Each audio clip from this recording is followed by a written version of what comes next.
kalahating gabi, mahimbing ang tulog ko noon. Tumayo ako, naglakad patungo sa labas ng bahay. Bubuksan ko ang pintuan nang biglang may humawak sa kamay ko. Hiwaga. Puno ng hiwaga ang mundong ating ginagalawan. Magandang gabi po, Sir Alex. Ako po si Princess Simagala. Opo, totoong pangalan ko. At ito ang aking kwento.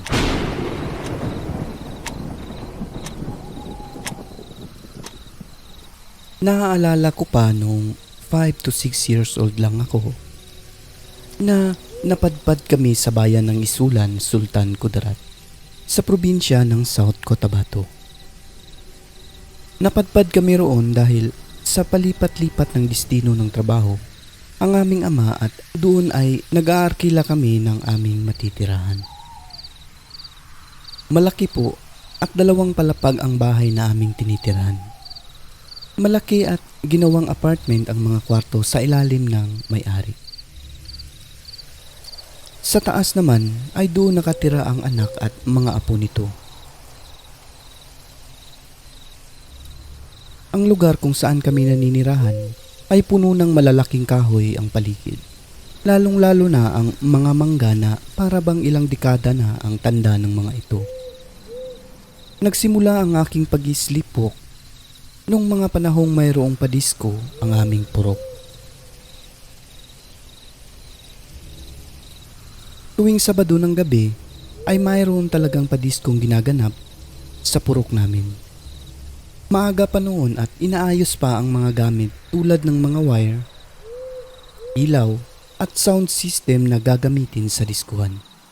Kaya pumunta kami ng iba ko pang mga kaibigang mga bata doon para maglaro sa gitna ng inaayos pang diskuhan.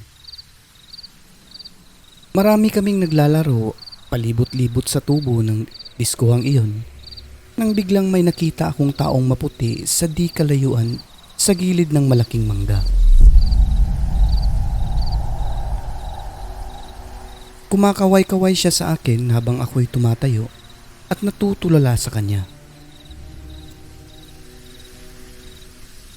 Tinitignan ko lang siya noon at di ko alam ang sunod na mga nangyari. Maya-maya pa ay nakita ko na lang ang aking sarili na nasa ibabaw na ng puno na malaking mangga. Ang naaalala ko na lang noon ay nung kinuha ako ng taong nag-aayos ng diskuhan. Gumamit pa siya ng hagdanan para lang makuha ako sa ibabaw ng mangga. Tinanong ako ng mga taga doon kung taga saan ba raw ako nakatira. Ako naman ay tila ba na-blind ako sa mga nangyayari. Tinitignan ko lang sila sa mga ginagawa nila at hindi ko alam kung ano ang mga nangyayari. Buti na lang, nakita ako ng ka-boardmate namin sa bahay kaya hinatid ako nito sa amin. Pagkatapos ng pangyayaring iyon, kinabukasan habang natutulog kami sa aming bahay at mag-aalas 11 na ng gabing iyon, bigla na lang raw akong bumangon mula sa pagkakahiga at naglakad ako diretsyo sa pintuan at palabas sana ng aming bahay. Si mama kasi noon ay hindi makatulog ng maayos dahil sa kabuwanan na niya nung mga panahong iyon sa ika-4 naming kapatid. Sinambit raw ako ni mama at sinabing, "Day, saan ka pupunta?" Bumalik daw po ako at natulog muli. Pero alam niyo po sir, wala akong naaalala sa ginawa kong iyon. Kinuwento na lang nila ang mga nangyaring iyon kinabukasan sa akin. Sa sumunod na gabi ay nangyari na naman yun sa akin. Ganun pa rin kaya nag-aalala na ang nanay ko sa mga nangyayari. Sa sumunod na araw, kinausap niya ako at tinanong, "Day, bakit ka pa ba lalabas may arinula naman sa kwarto natin? Bakit ba gusto mo pang lumabas ng bahay?" Akala ni mama na naiihi ako Kaya ginagawa ko iyon, kaya ang sinagot ko sa kanya ay, may tumatawag po sa akin sa labas, Nay. Maglalaro daw po kami. Natakot si Mama sa sagot ko. Ang papa ko naman ay tig-3 araw o minsan 1 linggo na bago makauwi dahil operator po siya ng truck at malayo ang kanyang mga biyahe. Nung nakauwi na ang aking papa, ay sinabi ni Mama ang mga nangyari sa akin tuwing 11:00 ng gabi. Do, nag-aalala ako kay Inday ba? Bakit naman, Em? Tanong ni Papa kay Mama. Alam mo pang tuwing gabi, lagi na lang yan siyang bumabangon tapos maglalakad papunta sa pintuan palabas. Nung tinitignan ko siya tulog at nakapikit pa ang mga mata. Nung tinanong ko naman, ang sabi niya ay may tumatawag daw sa kanya sa labas na gustong makipaglaro sa kanya. Sagot ni Mama kay Papa. Nagulat si Papa kaya ang ginawa nila ay inobserbahan nila ako pagkagabi nung araw ding iyon. Sumapit ang 11:00 ng gabi. Doon ay nasaksihan ni Papa ang pagbangon at paglakad ko papuntang pintuan. Nung nahawakan ko na ang doorknob para lumabas, ay sabay na hinawakan rin ni Papa ang aking kamay.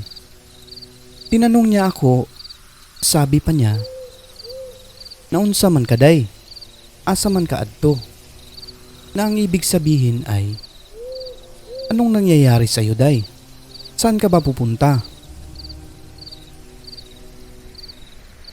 Nakapikit pa raw ako sa sandaling iyon hanggang sa ibinuka ko ang aking mga mata sabay lingon kay Papa. Tumingin lang daw ako sa kanya tapos dahan-dahang tumalikod sabay lakad pabalik sa aking higaan.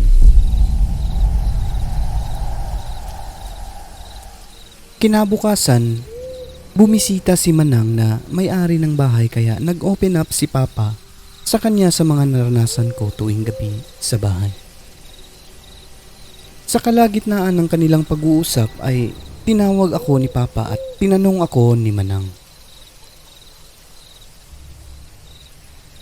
Inday, pwede mo bang sabihin kung ano ang napapanaginipan mo tuwing gabi? Opo, meron po kasing tumatawag sa akin. Sinabi niya na maglalaro daw po kami sa kanila. Sagot ko kay Manang. Sinong sila, day? At taga saan naman sila? Diyan po Manang, sa may plaza. May malaking bahay po sila dyan, Manang. Nanlaki ang mga mata ni Manang nang marinig niya ang mga sinabi ko. Kinabukasan, may pumuntang matanda sa bahay namin. Sabi ni Mama na yun daw ay isang manggagamot. Pinawas ako ng manggagamot sa mga panahong iyon. Ilang taon ang mga lumipas at ako'y nagkaisip. Dito ay kinuwento na ni Mama ang mga sinabi ng albularyo nung ako'y bata pa lamang. Ang sabi niya, ilayo raw ako sa lugar na iyon dahil kukunin daw ako ng engkanto na nakatira sa puno ng mangga sa plaza kung saan ako natagpuan ng mga tao sa diskuhan nung ako'y bata pa. Pagkatapos mga anak ni Mama, ay lumipat rin kami agad dahil nag-aalala na sila sa akin. Kung ano-ano na lang daw ang aking nakikita sa lugar na iyon, tulad na lamang ng taong dumaan sa labas ng bintana, na sa mga oras na iyon ay nasa 2nd floor ako ng bahay. Lumulutang, kumbaga. Minsan, nakikita raw ako nila Mama na nasa ilalim ng puno ng mangga sa plaza habang nakatulala lang at wala sa aking ulirat. Dahil sa mga pangyayaring iyon, ay hindi ko na natapos ang aking pag-aaral sa lugar na iyon at napilitan kaming lumipat ng tirahan sa bayan ng Pulumulok na probinsya pa rin ng South Cotabato. Doon ay naging maayos na ang aking pagtulog ngunit dinadalaw pa rin ako ng taong iyon sa aking panaginip. Marami pa po akong kwentong ibabahagi sa channel niyo, sir, at ibabahagi ko na lang po ang iba sa susunod. Isa na akong OFW ngayon.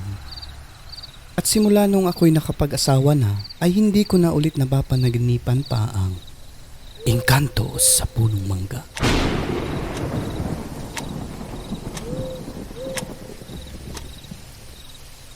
Ate May, may sumusunod sa iyong matandang babae. Magandang gabi po sa inyo, Sir Narrator.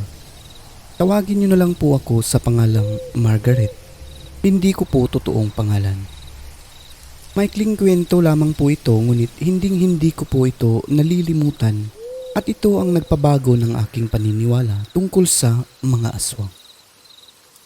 Nangyari po ang karanasan kong ito taong 2008 sa isang bayan sa probinsya ng South Cotabato. Hindi ko na lang po babanggitin ang insaktong lokasyon sa kadahilan ng dito pa rin po kami nakatira magpa sa hanggang ngayon. Ang asawa ko po ay nagtatrabaho sa kumpanya ng sagingan, kaya dito na rin kami nag-aarkila ng isang apartment sa lugar na ito. December noon at 8 buwan na ang pagbubuntis ko. Sa susunod na buwan ay manganganak na po ako. Araw-araw ay tinutungo ko ang palengke para magbantay ng pwesto doon sa pinsan ko. Nilalakad ko lamang po ito para kahit papano naiinsayo ko na rin ang aking katawan nang sa ganun ay hindi ako mahihirapan sa aking panganganak. Tuwing 3:00 naman ng hapon, umuuwi ako at ganun pa rin. Nilalakad ko lang mula palengke hanggang sa apartment kung saan kami nakatira. Isang hapon, kakauwi ko lang noon at sinabi ng kaboardmate ko na, "Margaret, palaging may nakasunod sa iyong matanda kada uwi mo. Kilala mo ba siya?" "Ha? Hindi ko napapansin." "Matanda na siya at maganda." Ayon pa sa kaboardmate ko. Ako naman ay hindi ko napapansin iyon, kaya nung una ay wala lang po sa akin iyon. Kaya binaliwala ko na lang na iniisip ko baka taga rito lang rin malapit sa amin. December 30 at anniversary naming mag-asawa. Ilang araw ko nang napapansin na hindi na gumagalaw ang bata sa loob ng aking tiyan.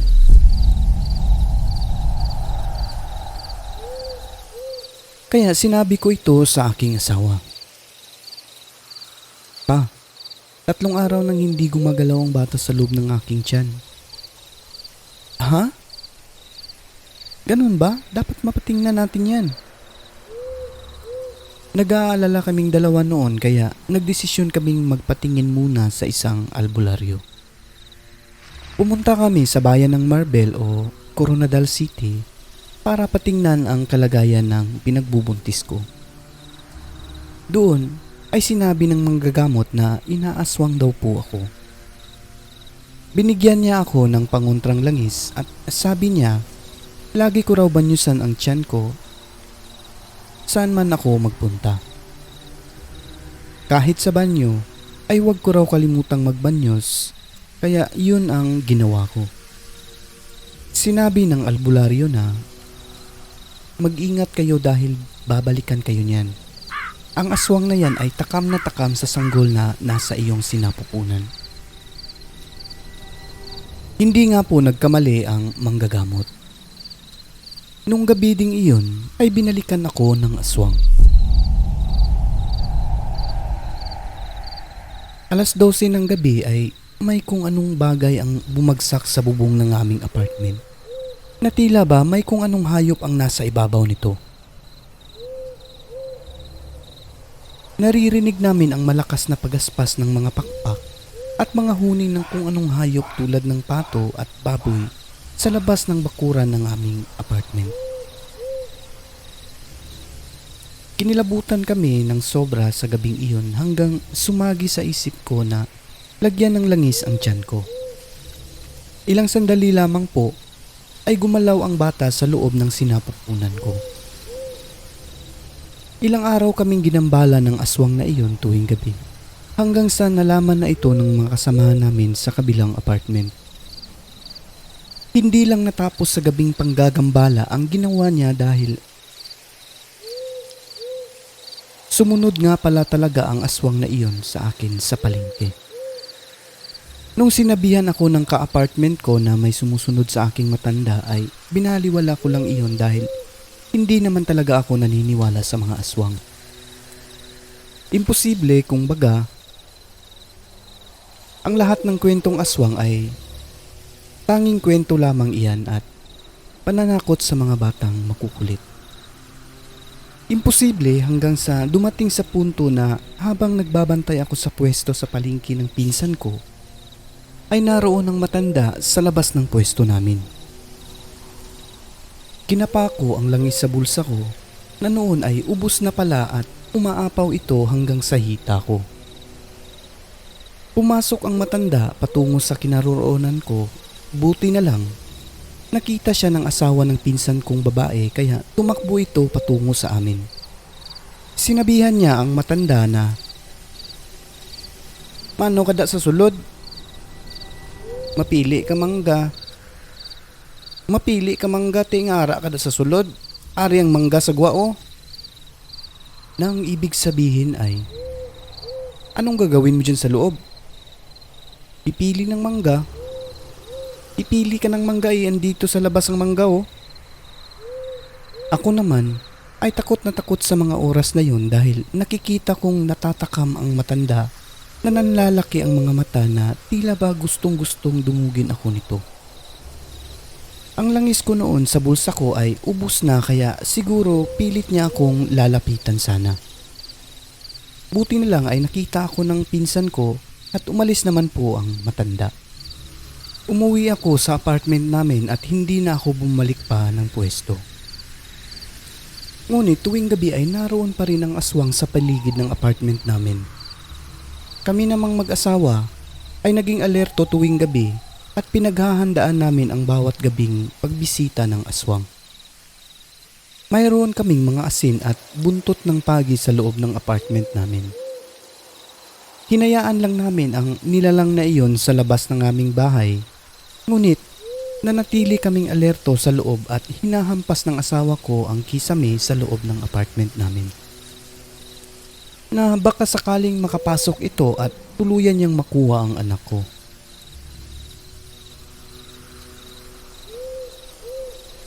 Sa huli ay nagtagumpay ang hiling naming proteksyon sa Panginoon.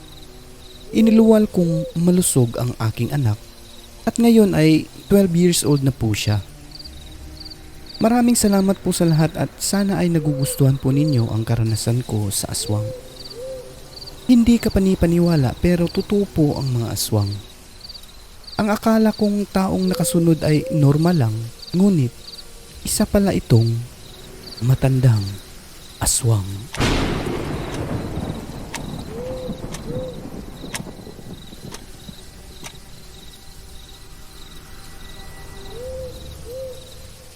So ayan, maraming salamat po sa pagbabahagi ng kwento nyo, Madam Princess at Margaret ng South Cotabato. Ang kwento po nila ay Bisaya at sa wikang Ilonggo. Ang sarap nga pong basahin sa wikang Ilonggo kasi nafe-feel ko na parang tumutula lang po ako. Pero grabe guys, sobrang lalim. Pero kahit papano naiintindihan ko naman. So yun, nagbago ang paniniwala ni Margaret sa mga aswang. Sana po ay hindi kayo magsawang magpadala ng mga karanasan ninyo at maraming salamat po. At bago po natin lisanin ang munti nating kubo, gaya po ng sabi ko ay hindi po ako mapapagod na i-shoutout ko po kayong lahat, lalong-lalo na doon sa mga nagkomento sa nakaraan nating video. So eto na po at babatiin po natin sina special mention po kay Jocelyn Dimla from Three Chic Ladies Salon. Ayan. Actually, palagi na po kitang sinashoutout po. Pero yung pangalan niyo po kasi SGH Hood. So ayan, maraming salamat sa inyo sa lahat ng mga nakikinig na mga kasama mo dyan. Kay Buena Ordinado, haha, taragis. Di ko talaga mapigilan magtawa ng sobra pag ikaw na magkwento, sir. Lakas ng sense of humor nyo kapag ganitong kwento na may halong katatawanan. So ayan, thank you Buena Ordinado kay Ipoda Saranghay. Standby sa ako diri sa kubo ni mo boss. Ayan. Pungko ayaw pug tindog. Kanya, diya lang ka, ayaw naghawa ha. So ayan, maraming salamat Ipoda Saranghay. Kaya Ellen Policarpio, paano ba yung isda na walang hasang? Ayan. So ayan, maraming salamat Ellen Policarpio. Kay Silent Wolf, kay Philin Gugudan, maayong gabi boss. So ayan, thank you po sa iyo, hindi ka late. Ayan. Kay Milaine Pulinag, pa-shoutout naman po sir. Ayan, shoutout kita Milaine Pulinag. Kay kay Melissa Vinoya, hello po sa inyong lahat, pabati naman po, thanks. Ayan, maraming salamat sa iyo, Melissa Vinoya. Kay Japanese character, kay Vilma Abulag, ano po ba ang kaibahan ng kikik at wakwak? Listening now from Saudi Arabia, ayan. Ang kikik, aside sa spelling, hindi, joke lang. Ang kikik, ayon daw po sa kwento ay alaga daw po ng aswang iyan. Kapag may naririnig kang kikik, panigurado meron din niyang kasamang aswang. Yun ang sabi nila. So ayan, maraming salamat Vilma Abulag. Kay Mix Love. Wow, congrats boss. Maayo kay damo na subscriber mo. Ayan, maraming salamat Mix Love. Kay Jason Pagayon, Pau Edjok Salas, kay Neil Dastro.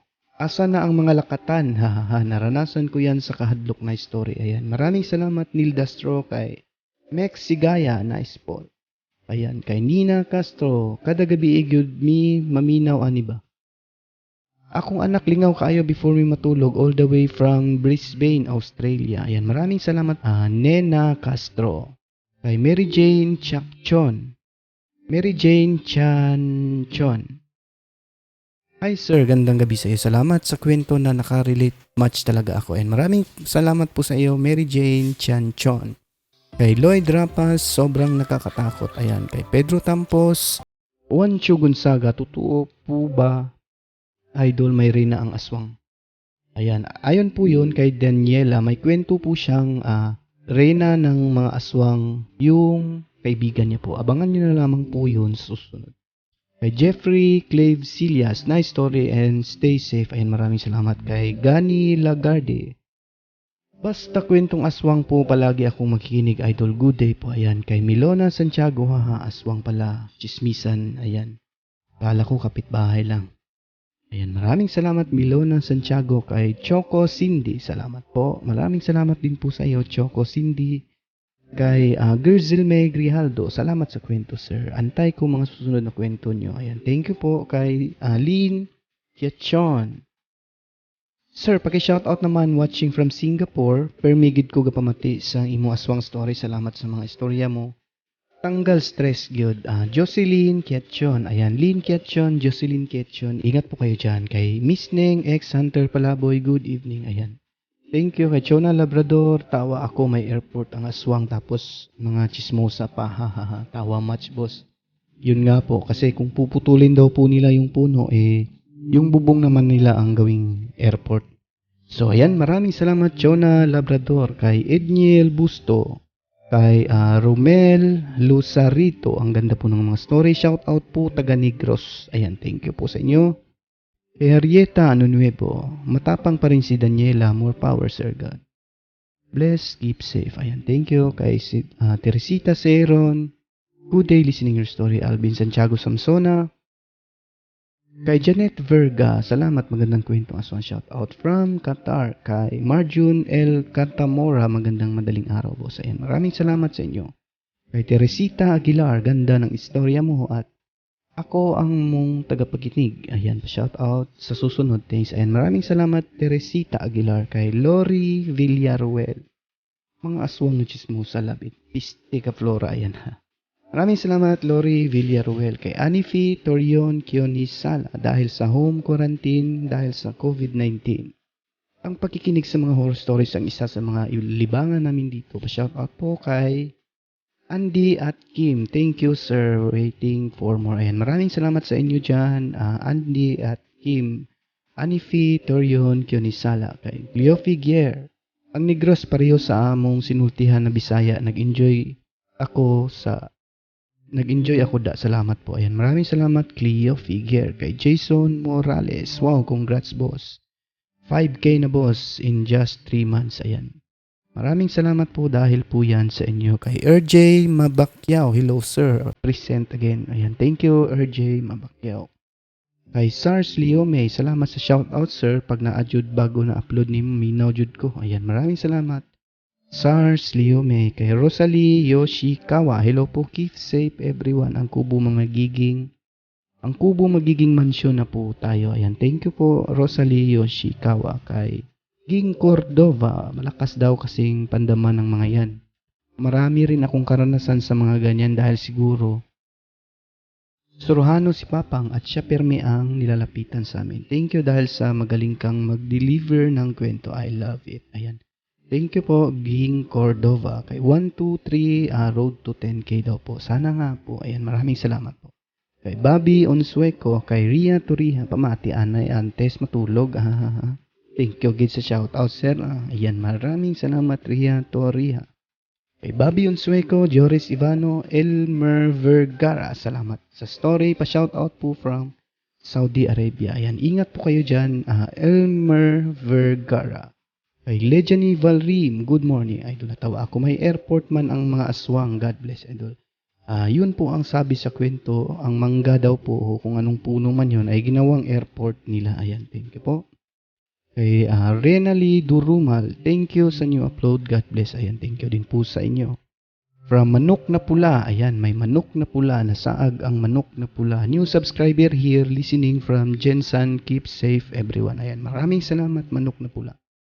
Kay Maris Advincula, Ophelia Yasin, sana meron din akong kaibigan tulad ni Aling Flora, libre transportasyon. Biro po. Salamat, ingat. And maraming salamat kay Reggie, Lonely Angel, kay Nadine Usman. Bigla ako natawa sa ginawa pang airport pa ang pagkadinig ko, correct yan. Opo, ginawang airport daw po yung puno nila doon. Kay Bobby Onsueco, Jasmine Santos, ito na, good evening. And good evening din po sa inyo. Kay Aligria 10003, listening here, COVID-free morning. Ayan, maraming salamat. Kay Idniel Busto, I wait idol at pa-shoutout na rin, salamat idol. At kay Imelda Reyes, waiting po from Riyadh, KSA at mag-ingat po tayong lahat at mag-pray sir. Ayan, thank you po from Imelda Reyes. At sa lahat ng mga silent listener tulad ng dati ay pumasok na po kayo sa munti naming kubo. Pindutin nyo lamang po ang subscribe button at huwag nyo pong kalimutan ang notification bell para naman po updated kayo sa mga bago naming mga kwento. Abangan po ninyo ang susunod kong kwento na galing pa rin kay Daniela ng Negros at yun ay tungkol sa kaibigan niyang Rena ng mga aswang. So ayan, maraming salamat po sa inyong lahat. At sa mga suportang ibinibigay po ninyo sa channel natin. I love you.